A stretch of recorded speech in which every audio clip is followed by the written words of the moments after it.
दोस्तों, पैसे के बारे में हर कोई बात करता है। कोई कहता है ज़्यादा पैसा बुराई की जड़ है, कोई कहता है पैसा ही सब कुछ है, कोई कहता है पैसा हाथ का मैल है। लेकिन सच ये है, पैसा हमारी ज़िंदगी की दिशा तय करता है। हम कहाँ रहते हैं, क्या खाते हैं, कौन सी शिक्षा पाते हैं, सब पैसों पर निर्भर है। अब सवाल यह है, अगर पैसा इतना ज़रूरी है तो हम में से ज़्यादातर लोग क्यों परेशान रहते हैं? क्यों अमीर लोग भी कभी संतुष्ट नहीं होते? यही राज खोलती है ये किताब द साइकोलॉजी ऑफ मनी। इस किताब का संदेश सीधा है, पैसा जोड़ना गणित का खेल नहीं बल्कि सोच और व्यवहार का खेल है। आज इस वीडियो में हम पैसे के मनोविज्ञान की परतें खोलेंगे, आपको कहानियाँ सुनाएंगे, आपसे सवाल पूछेंगे और साथ में वो सीखें निकालेंगे जो आपकी ज़िंदगी बदल सकती है। तो चलिए शुरुआत करते हैं एक दिलचस्प किस्से से। इस किताब के लेखक हैं मॉर्गन हाउसल। ये कोई साधारण लेखक नहीं है बल्कि वॉल स्ट्रीट जर्नल और द मॉटले फूल जैसे अखबारों में लिख चुके फाइनेंशियल एक्सपर्ट हैं। उन्होंने अपनी आंखों से देखा कि करोड़पति लोग भी गलत फैसलों से कंगाल हो जाते हैं।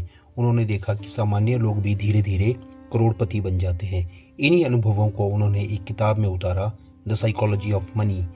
ये किताब दुनिया भर में 30 से ज़्यादा भाषाओं में छप चुकी है और लाखों लोगों ने इसे पढ़ा है, क्योंकि ये सिर्फ पैसे की बात नहीं करती, ये हमारी सोच की गहराई को छूती है।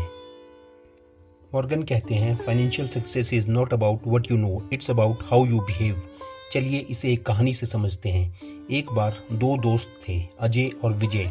दोनों की सैलरी बराबर थी, दोनों एक ही कंपनी में काम करते थे।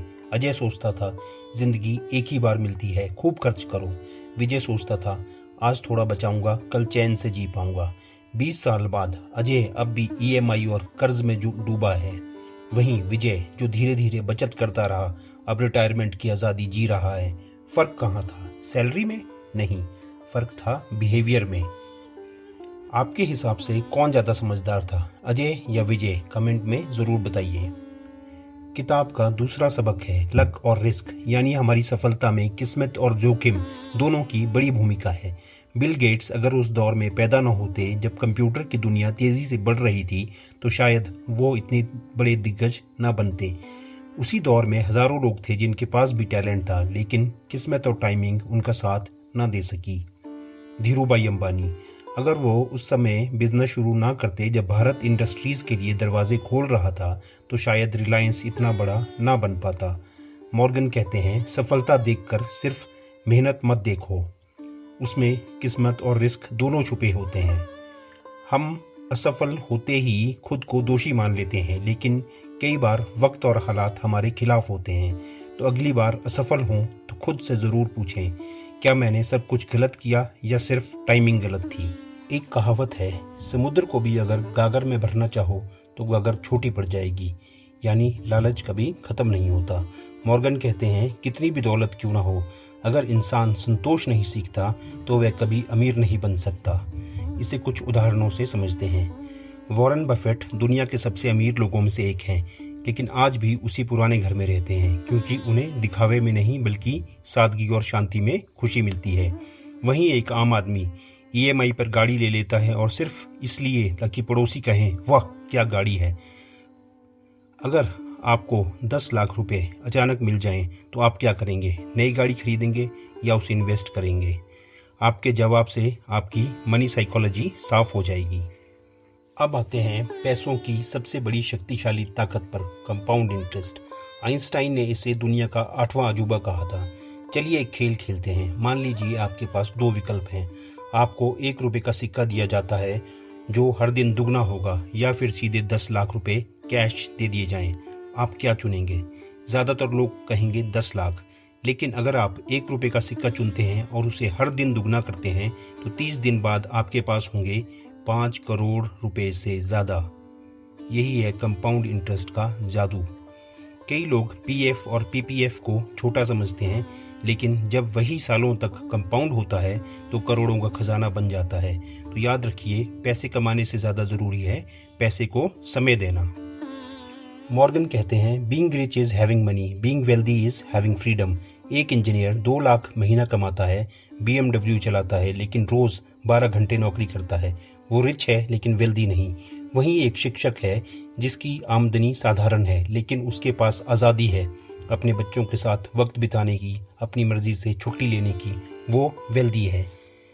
रतन टाटा, उनकी सादगी और शांत जीवन देखकर साफ पता चलता था कि उनके लिए असली दौलत है मानसिक शांति और स्वतंत्रता। तो याद रखिए, लक्ष्य अमीर बनने का नहीं बल्कि धनवान बनने का होना चाहिए। मॉर्गन कहते हैं, हम अक्सर पैसे दूसरों को दिखाने के लिए खर्च करते हैं, लेकिन सच्चाई ये है कि लोग हमें देखकर 2 मिनट खुश होते हैं फिर भूल जाते हैं। तो क्यों ना हम पैसे को उस चीज पर खर्च करें जो हमें हमेशा खुशी और आजादी दे।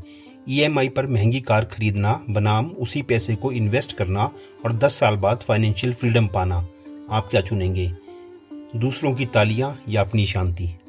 लॉटरी विजेताओं का सच। अमेरिका में रिसर्च हुआ कि 80% लोग लॉटरी जीतने के 5 साल में कंगाल हो गए क्योंकि उनके पास पैसा था लेकिन पैसे की सोच नहीं थी। नारायण मूर्ति और उनकी टीम ने शुरुआत बेहद छोटे स्तर से की। कपड़े साधारण, घर साधारण, लेकिन सोच बड़ी। उनकी पेशेंस और डिसिप्लिन ने इन्फोसिस को दुनिया की टॉप कंपनी बना दिया। उनकी कहानी हमें सिखाती है रिस्क लेना ज़रूरी है लेकिन लालच में आकर नहीं। इसी तरह धीरूभाई अंबानी भी थे। उन्होंने टाइमिंग और पेशेंस से एम्पायर खड़ा कर दिया। तो द पावर ऑफ मनी के 5 टेकअवेज क्या हैं? पैसा कमाना आसान है, संभालना मुश्किल है। रिस्क और किस्मत दोनों ज़रूरी हैं। संतोष रखिए, नहीं तो अमीरी भी बोझ बन जाएगी। कंपाउंड इंटरेस्ट को समझिए और धैर्य बनाइए। रिच बनने से बेहतर है वेल्दी बनना, यानी स्वतंत्र और शांत जीवन जीना।